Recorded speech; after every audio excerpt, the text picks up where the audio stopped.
ఓం ఈనాటి మంత్రము శ్రియ. మన యొక్క ప్రార్థనలను ఆలకించి వాటిని స్వామివారికి అందచేసే ఆ మహాతల్లినే శ్రియ అనే నామంతో మనం పిలుస్తున్నాం.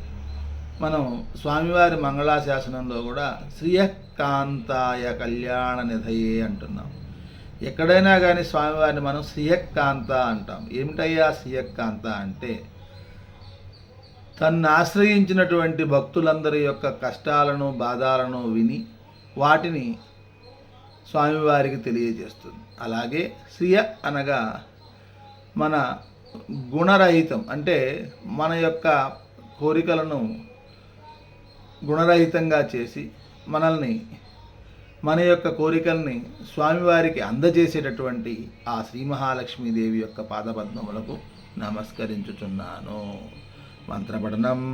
ఓం శ్రియై నమః. ఓం శ్రియై నమః. ఓం శ్రియై నమః.